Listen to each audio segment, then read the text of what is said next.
Good morning and welcome to the Maine Group Monday Masterclass. You're joined by myself, Meeta Sani, and Carly Stevens. Hi, Carly. How are you doing today? Very well, thank you. And hello, everybody. Good to see you all. Just while we're getting everyone in the room, I'll do some of the housekeeping for today. So our topic today is all around outplacement support and why it is so key for organisations to be thinking about at this time. Carly, tell me your thoughts and tell me what you've been hearing from the front line when you're speaking to clients at the moment. Yeah, absolutely. It is definitely something that is a topic on a lot of people's lips at the moment. Unfortunately, a lot of organisations are going through redundancy processes, and as a result of that, they're turning their attention to think about outplacement and how it can support their organisation and their people. Yeah, we ran a survey about a couple of months ago in August, actually, when we first did this outplacement webinar, and a third of organisations were then considering letting people go via a redundancy process. Now we're looking at over 50% of organisations are considering letting their people go. And a stat that I found this morning actually said that over a third are thinking of doing this via telephone call or Zoom. So, I mean, the impact of that on people must be devastating. It is still such unprecedented times, but I do think a real positive is that so many organisations are looking to do outplacement to help support their people through this process, because it is a really challenging time for individuals, and this support can really benefit, and that's what we're going to be looking at a bit later. Yeah, we're going to go through the outline of outplacement, but also we are actually going to be talking to you about an area that we have had a lot of demand for, which is how to support people within the organisation once redundancy is done. So watch this space for that. That's coming up too. So as always, our sessions aim to be 30 to 40 minutes long. They are designed to be interactive so that you can get as much as you need and will benefit from in this time. We know we're also time poor at the moment, so we want to make sure it suits you. And for that reason, we've got a chat box. So please do share your thoughts, comments, any questions that you have. That really ensures that we can make sure we're getting the information over in the right way and talking about what's important to you. We've also got a poll going at the moment, so this is interesting. Our question to you all today is, how are your employees coping with the current pandemic and business uncertainties that they're facing? Now, we've got a third struggling. That's so far, those are the stats, and 66 are saying surviving. So 2/3 saying surviving. No one is saying thriving, and that's not a surprise, is it, Carly? No, it's disappointing to see, but unfortunately it's not a surprise. It's good to see that, quite a few are surviving, and that's positive. And unfortunately, as we thought, some people are struggling out there at the moment. Very much so. And that's why this outplacement service and support for your people is so key, because not only is it beneficial to those that are moving on from your organisation, but actually the impact of outplacement has so much impact on the people that remain in your world. Absolutely, absolutely. Okay, so Carly and I have actually put some notes together today. We felt that we needed some slides because there's quite a few points that we want to talk about. Don't feel like you need to take notes or anything like that. We're going to send you this slideshow afterwards, so it will give you the notes. And as always, if you do want to cover off any questions that are specific to your world that you don't want to put on the group today, then please know that Carly and I are both here for you after hours. Link on LinkedIn, connect with us on LinkedIn. We put a lot of thought pieces and case studies and ways we're supporting other organisations, and we really hope that the session today is useful to you. Absolutely. And any questions that do come up during the session, please do put them in the chat box and we can talk about them as we go along. Absolutely. So we've already talked about the fact that we're lifting the lid on outplacement today. And we thought we'd start just by talking broadly around why it's so key. I think with those stats, Carls, we know that there is a need for it. Absolutely. I mean, I think one stat that I was really shocked by and interested in was that apparently 70% of respondents to one survey felt that their redundancy process had been handled badly. So that's a huge majority of people having been through a redundancy that thought it didn't go well. So that is quite startling and something we should be mindful of as we start today. Yeah, I think that when people look at how an organisation treats the people that they're exiting, the existing employees pick up a mood, a flavour, a culture of how important they really are. And even if these employees aren't in the line of restructure and potentially redundancy, they see how the organisation works in difficult times, and that says so much about us as businesses and organisations and how we take care of our people. It's even more important how you take care of people in the tough times and how we treat them with respect and professionalism in their exit. Because what we don't want for any of our worlds is to lose people that we wanted to keep, whilst we are having to say goodbye to people that we have to say goodbye to in these unfortunate times. That's so key. And I think this is the situation at the moment. It's not business as usual. A lot of the redundancies that are happening right now wouldn't be happening were it not for the pandemic. So that means that they are unusual cases. They're not necessarily people that would be exiting otherwise. And that's putting a huge strain on businesses and on the people involved. Yeah, I mean, one of the big things on here that I'm a huge fan of is about your brand management. The message you put out there, not just for your external stakeholders, your internal stakeholders, your employees that you're exiting.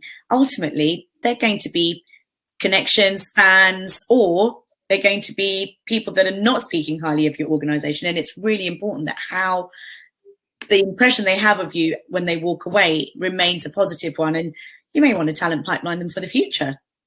Absolutely. There's so many reasons why outplacement is really important. One thing that's worth bearing in mind at the moment is, as we've said, it's not a usual situation. When employees are exiting your business at the moment, they're not going into a buoyant job market, unfortunately. They're going into what is going to be a challenging job market with a lot of people looking for work at the moment, and not all organisations looking to hire.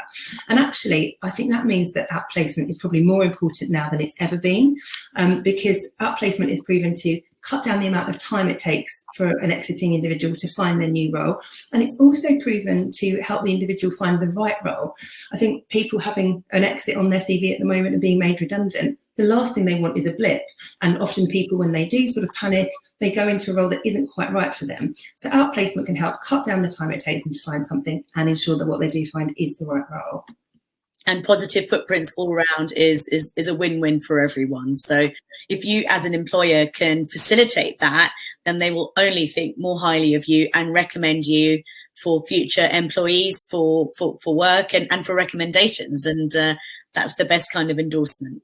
Exactly that. I mean, one of the problems is a lot of organisations want to do outplacement, but unfortunately people have got restricted budgets at the moment as well. So we'll be talking later about how packages that we're looking at can help support even those restricted budgets to offer something to your exiting people as well.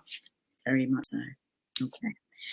So one thing I wanted to talk about, which, Carly and I talk about all the time, is how to cultivate good leavers in an organization. Because one of the challenges whenever we're recruiting for a client is that usually the person we put into the role will be partnering with the person exiting and taking over that role. So not only in a redundancy process is cultivating good leavers key, but for a business overall, for an organization overall, really cultivating this sense of partnership, even when it's the exit is the conversation, is key. And a few areas that I think are important in that obviously is the outplacement support. Just, as Carly and I said, we'll be talking about even a cost-effective £75 investment will make that person feel supported if they're being made redundant. And things like settlement agreements. Sometimes even if you're starting a redundancy, it doesn't have to be a redundancy process all the way through. You can talk about doing a settlement agreement. Now, that in itself means that the employee has some time to think about what is important to them and actually feel like they have a say. We also put together employability reports, which are literally a reflection of the market, an analysis of what roles are on, and a true reflection of how long it will take that individual to find a new role.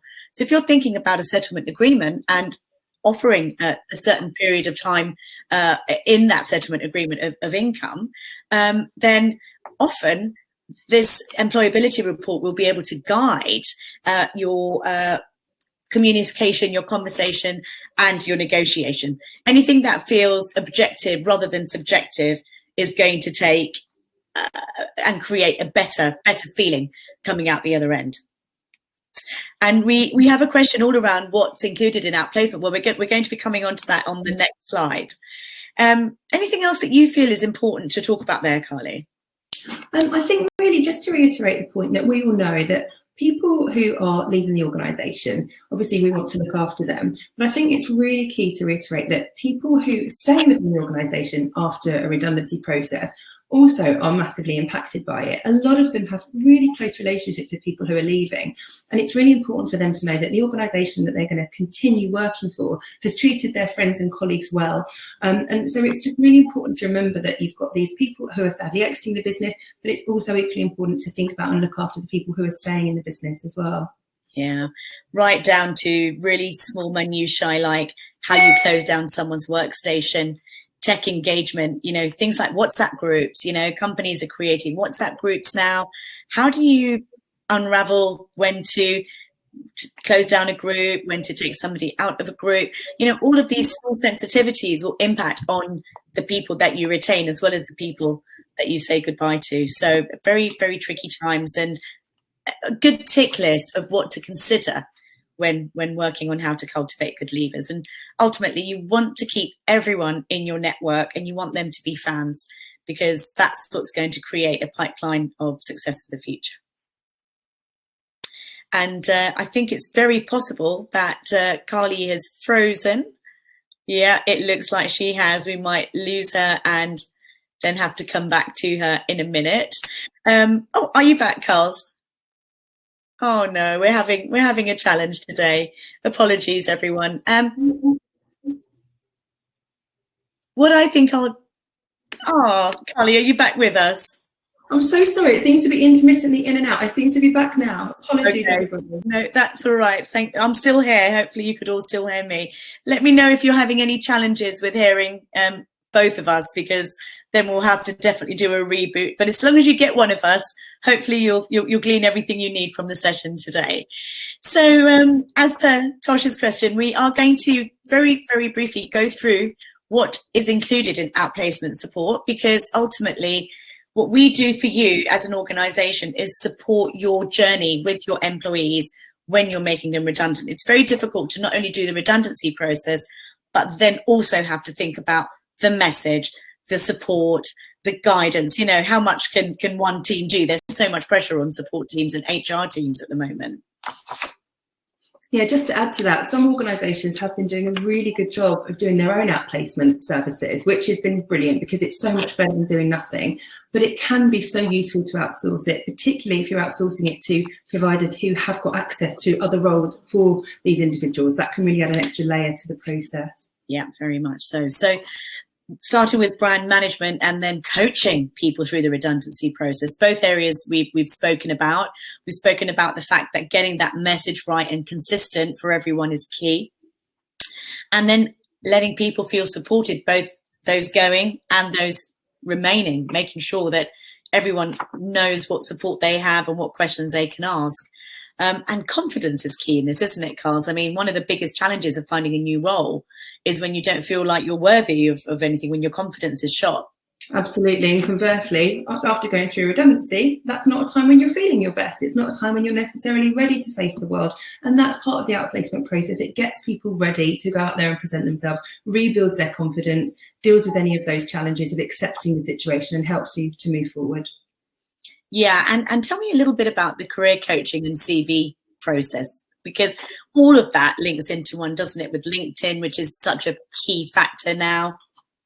Absolutely. I think the career coaching piece is really important, because a lot of people, when they go through a redundancy process, they don't just want to go out and find a like-for-like role. They might want to have a look at tweaking the next role they do. Some people look for a total career change. Some people want to do the same role but in a totally different company or sector. So this coaching piece is really around helping the individual to understand what they want from their next role. Maybe there were things in their previous role that they would like to change going forward. And this is about creating a wish list of all the things that you want and really shaping what your job search is going to look like. Yeah, and then matching the skills that you have to define what that role will look like. It's amazing, actually. So many people we're speaking to right now say, well, this has just given me an opportunity for reflection. And if there's one silver lining, I guess, that will come from that, it's that people actually are taking the time to make some bold choices that they might not have. So we hope that this can create a positive outcome in the long run. Exactly. And that's what we try to infuse throughout the process. And this is your opportunity to reshape your career, reset and restart, and turn it into a positive rather than a negative. Yeah. So additionally to the CV and the reconsideration of what their future role will look like, each individual really needs to think about their personal brand development. So part of what we then do talks about, well, how do they want to be perceived, not only when they meet the interviewer and their next company face-to-face or on video, but actually what do they want their online presence to say about them? Their LinkedIn profile is key. Who are they following? What groups are they part of?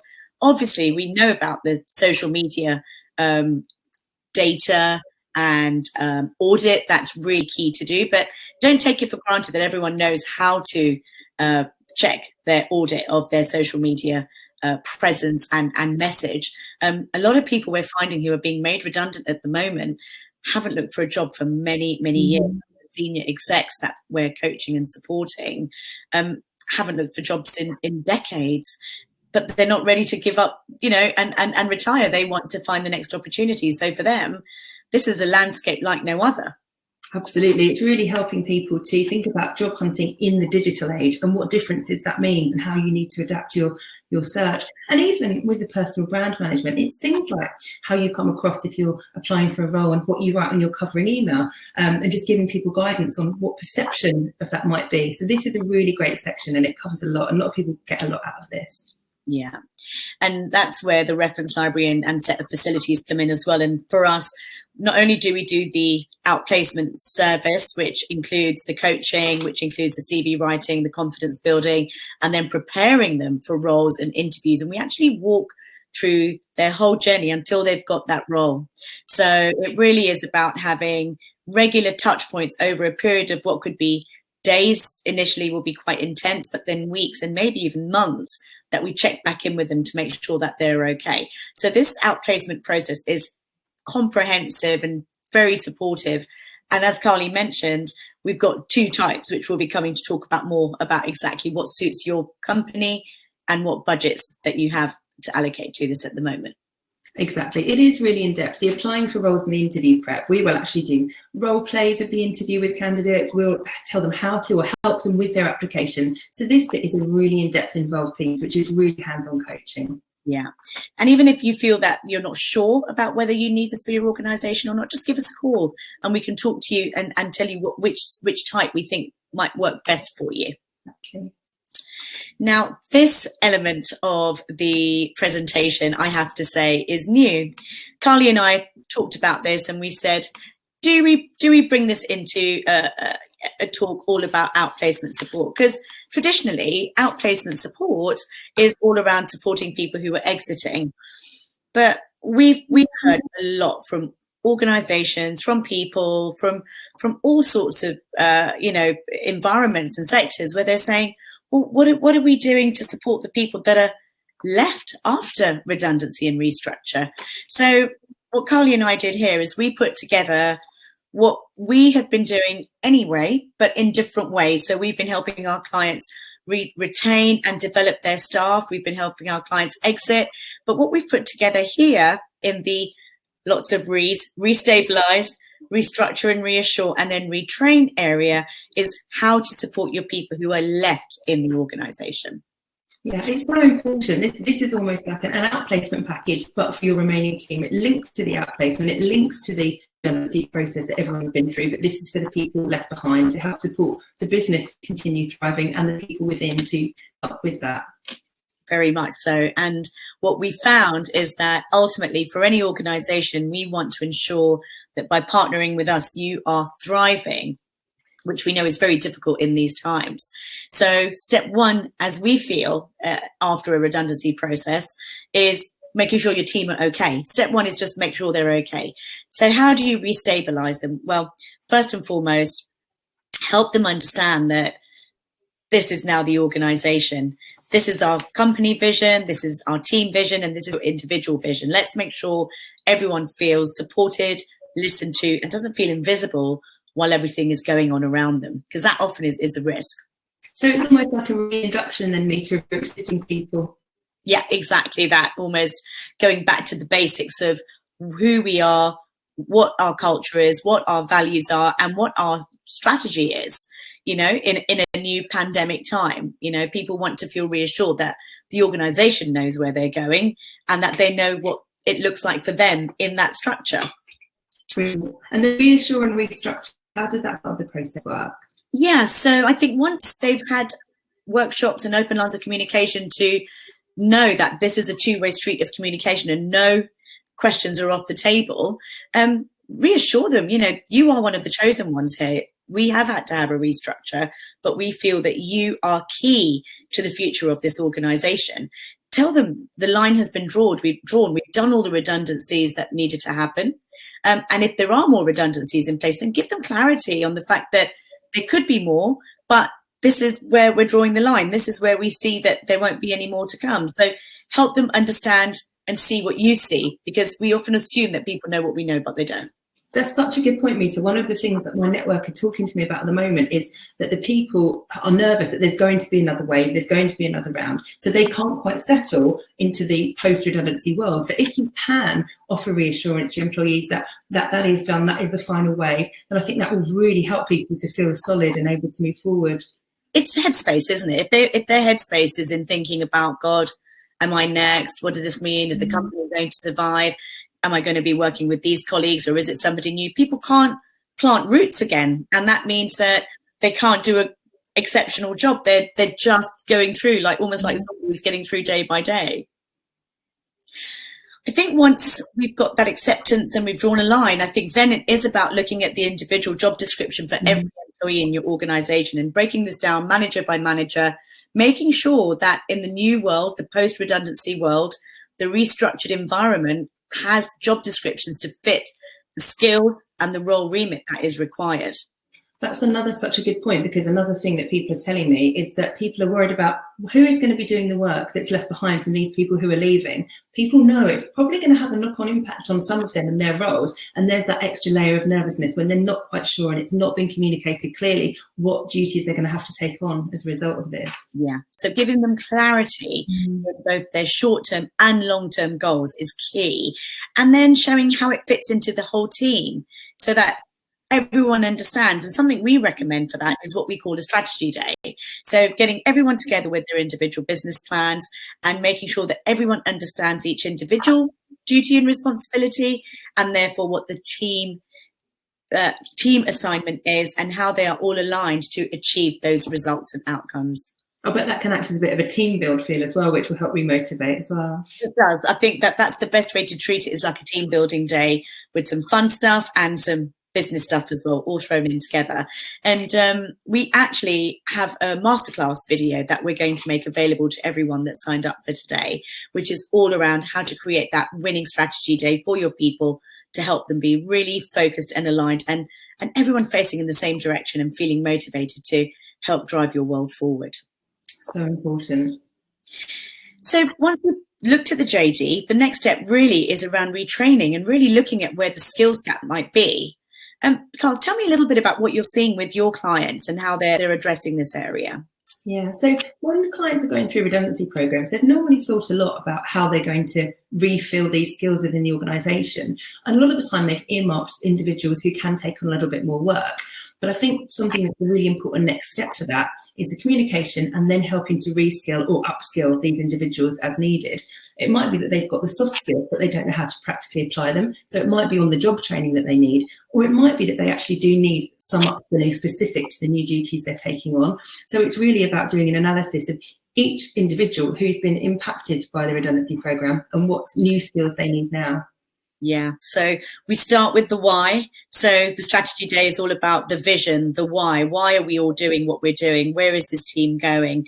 Then it's what they're going to do with it, which is the skill set and establishing, well, what skills are missing. And then it's the how. That's where the training comes in, is really I've written here resilience and stress. I think that is key for everyone. Resilience and stress management training is key. And we actually ran a survey a training session on Thursday for that. So again, if that's something you're interested in, we can make sure we send out a copy of that to you, because that I think is key for everyone who's been through a redundancy and restructure process.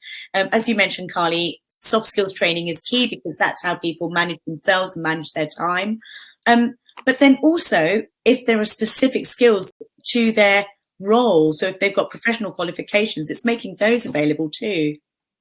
Absolutely. And it's all going to be case by case. It's not going to be one size fits all. There's no broad brush approach here. It's looking specifically at each individual role and what skills they need and providing that for them to give them the comfort that they know what they're doing and now they know how to do it as well. Yeah, we always say that it's one thing having people in your world, but it's a whole other thing making sure that they are retained and developed in a way to maximize their potential, ensure that they can have exceptional careers and success in their world. And I think a motivated employee and an employee who knows what good looks like is someone who's going to drive themselves forward rather than feel the need to be led to what good looks like.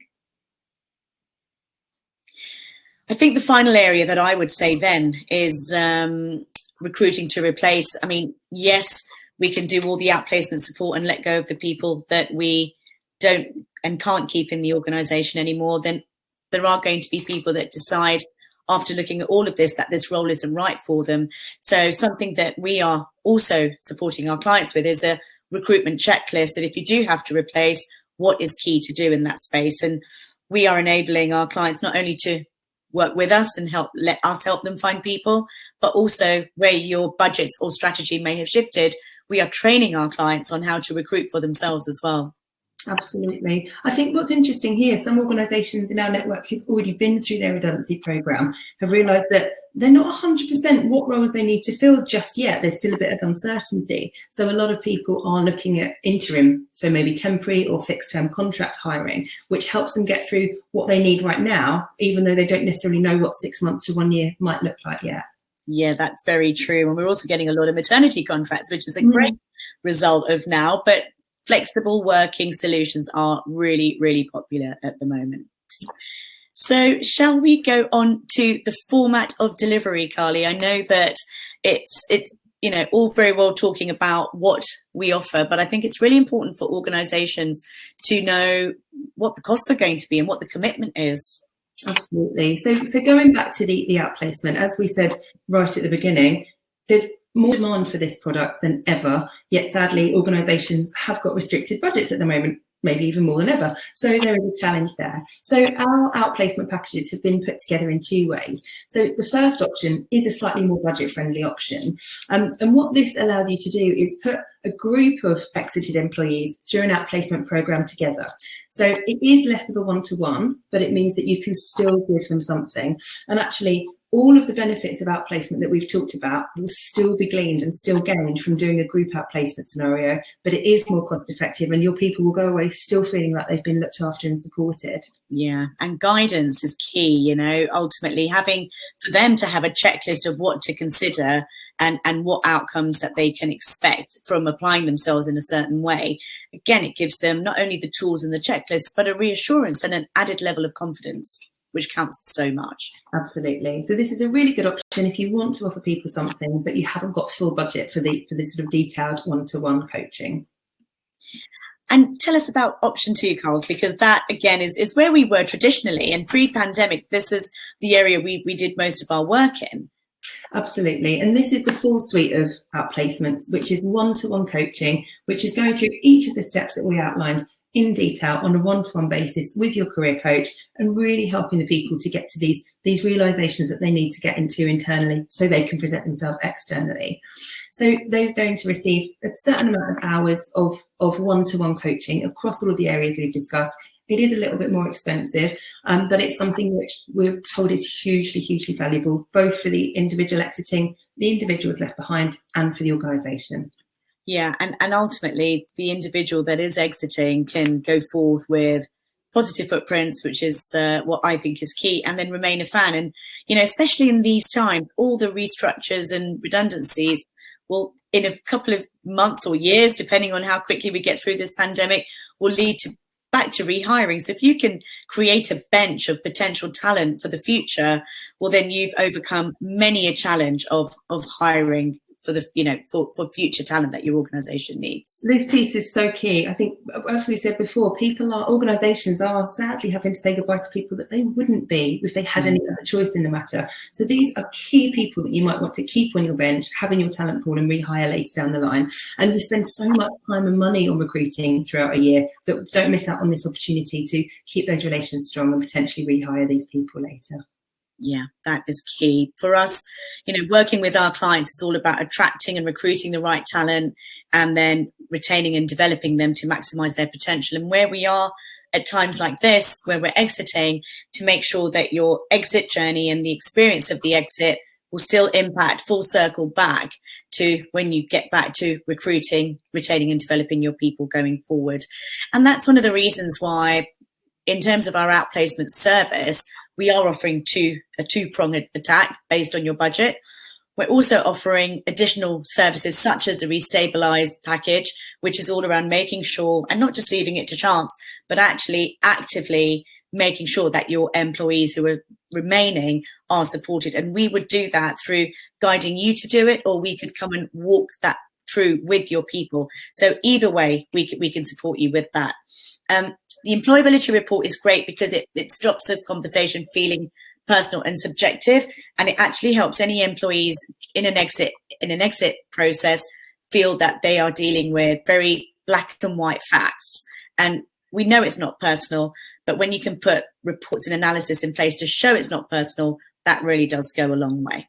Exactly. And it also gives key facts to show, to shape the employee's job search going forward. So these reports are really powerful. Yeah. And it may be that you say, well, actually, we've got some of our people left in the organization. We don't know how we want to progress them. There might be an opportunity for promotion as part of the restructure. Well, personality profiling is something that we believe isn't just when you're hiring. It's a great tool for measuring how someone's doing in a role. It's a great tool for promotion consideration, and it's a great reflection tool for somebody to how they see themselves. So it can be a good management tool as well. Absolutely. It's great for anyone going through any sort of career changes to understand themselves and know what their strengths are going into the market. So that's an excellent one. Yeah. And career coaching, as we've said, this can be done as part of an outplacement service or as an individual service as well. Again, we can do those face-to-face or on Zoom, whichever is more suitable for these crazy times. And our main masterclass series is available in a video format, which we think means that it'll be easily accessible. You can share it with as many people in your organization as you want who need to understand how this works and how to do it. And it covers everything from redundancy through to exit interviews, right through to how to manage somebody's exit and how to support everyone who's involved in that journey. Absolutely. It's so powerful. And I think we were going to give a complimentary module, weren't we, to attendees today? So the exit series, you'll get a complimentary module from that as well. So if any of this is of interest or rings true for your organization, or you just want to think about it, give us a call and we will be able to help you work through what exactly is your world needs.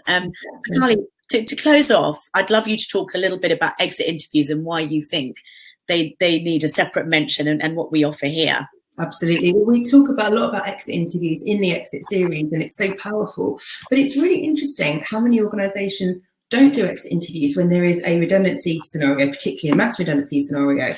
A lot of the time it's more about the transactional, making sure we legally get everything right, and that can be forgotten. We would really urge you to carry out exit interviews as part of a redundancy process. You really might miss out on key data that's going to really help to safeguard your organisation going forward. And one of the packages that we offer is that we can conduct your exit interview programmes for you.